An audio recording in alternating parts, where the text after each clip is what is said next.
I'm Jason, I'm an addict. So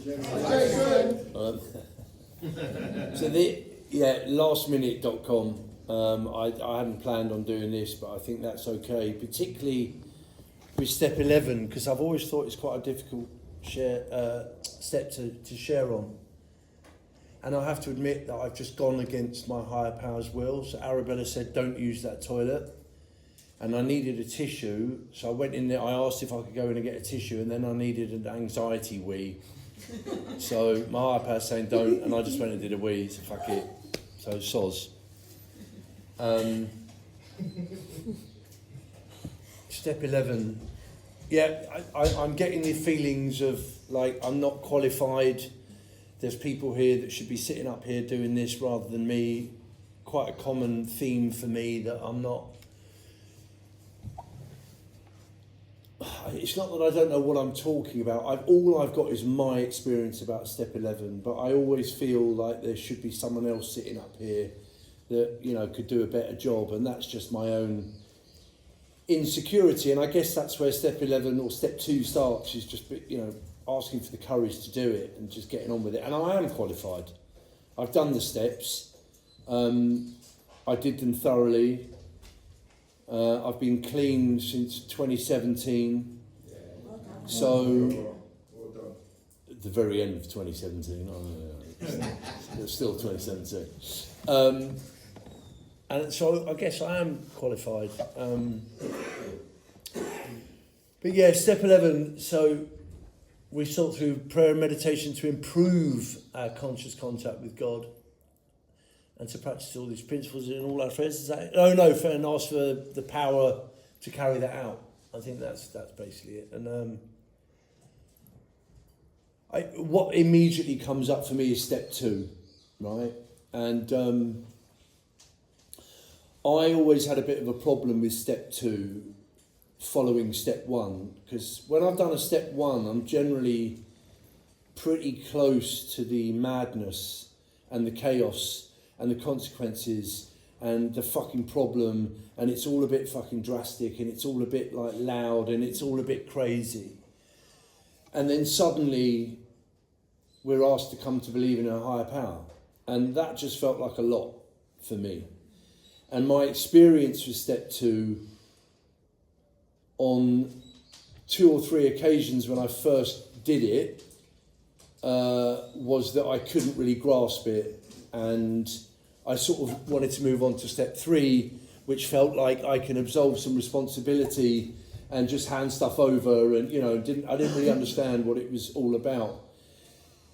And it does say in our literature that if you, I don't know the exact wording, I'm paraphrasing, but if you don't give due diligence to step 2, the rest of the steps are going to be incredibly fucking difficult. Yeah.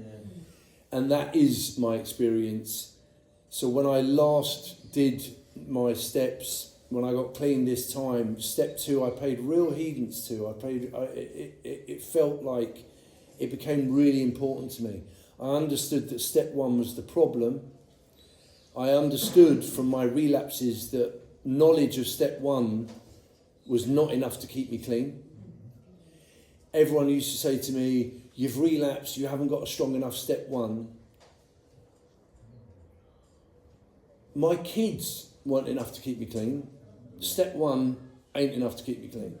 My understanding of my disease is the problem. What I needed was a solution. So step 1 ultimately became the motivation to do the rest of the steps for me. I saw the problem very clearly, and I needed a solution, and I heard that was in the rest of the steps, so that's what I went and did. And I paid real importance to step 2. And it was just about coming to believe.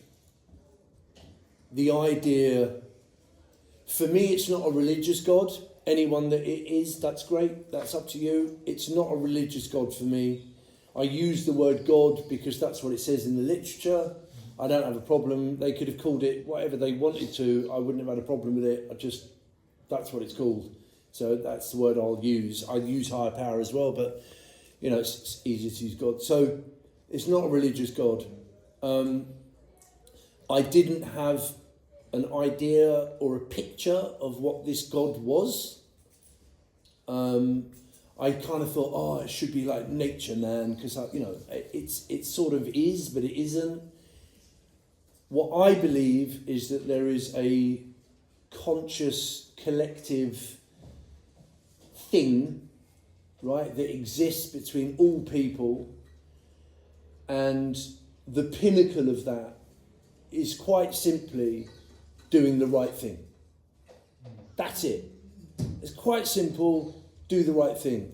So what my higher power's developed into this thing that just sort of sits next to me over here. It's just like, it doesn't look like anything, it's just a thing that I can refer to and I can ask guidance from, that in any given situation, my higher power would be honest, truthful, kind, and do the right thing. Simply, right? Whereas me, sitting over here next to it, that's not always the case. So if I can refer to my higher power in any given situation and say, what would you do? Generally, I get the right answer. And that helps me as a guide. And very often, like tonight, simple, little, stupid example, but I'll go against it. And I'll go ahead and make my own decisions.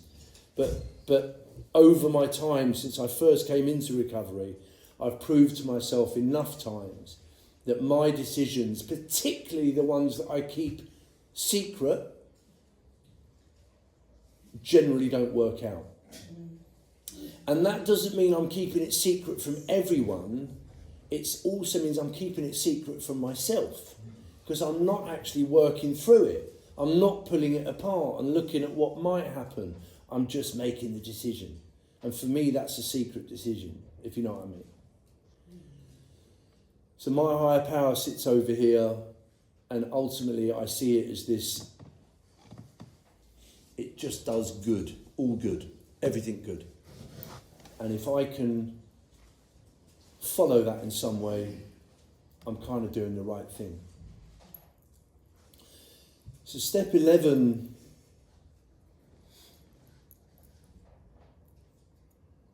we're improving our conscious contact with God.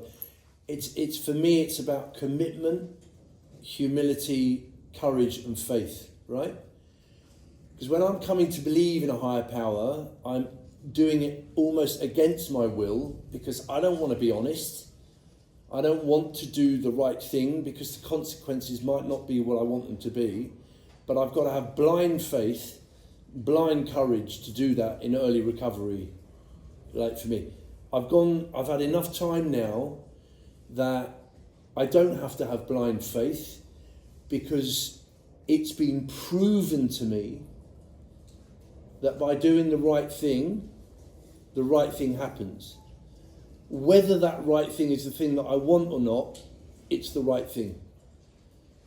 And those consequences are so much easier to bear than consequences that I create from doing the wrong thing.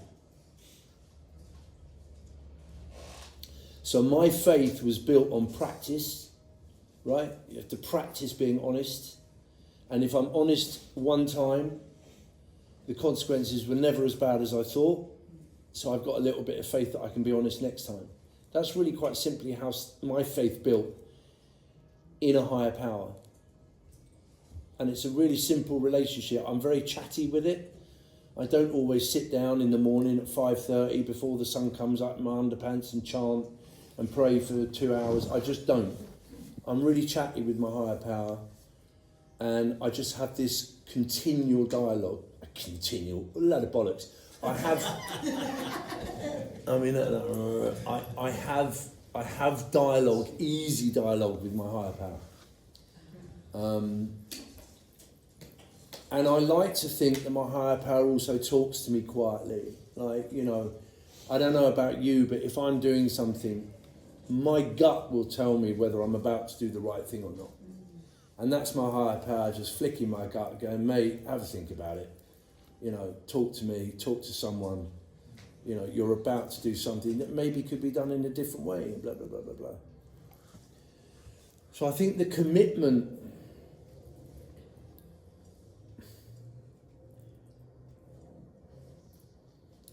I'm trying to think of a specific example, but nothing's coming really, and I just I think that what I do know, right, categorically, when I look back and when I look where I am now, chaos was always all around me,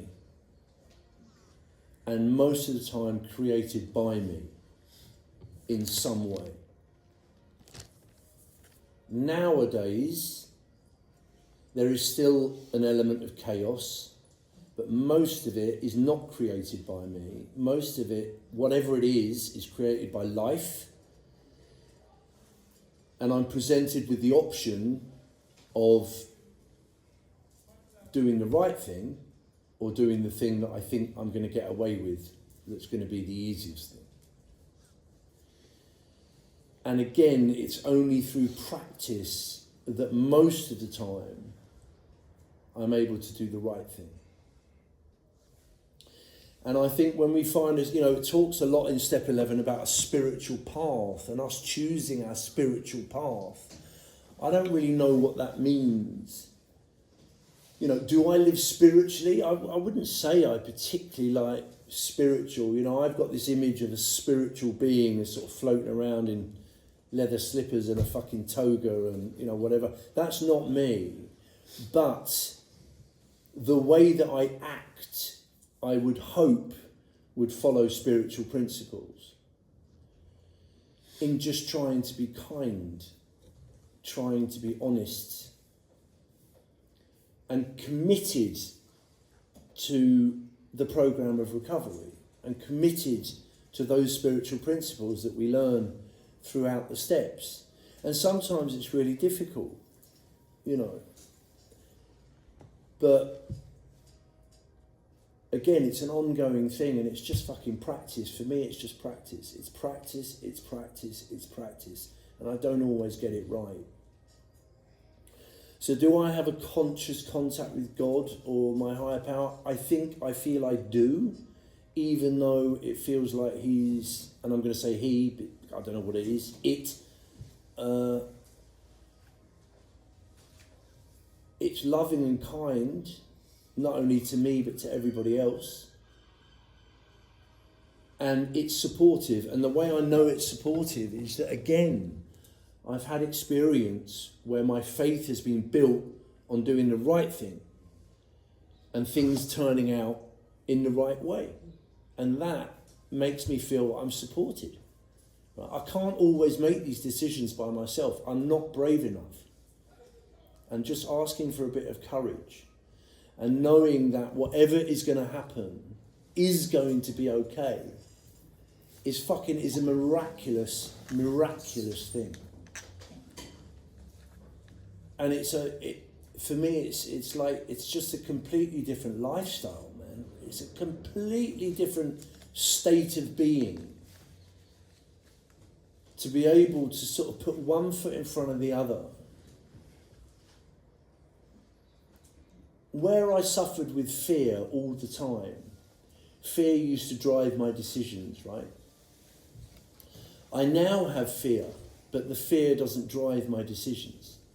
Faith drives my decisions. And I feel like a fraud saying that, but that's true. Faith drives my decisions today, on the most part. And I've never experienced anything like it. I've never felt, I'm a over middle-aged man.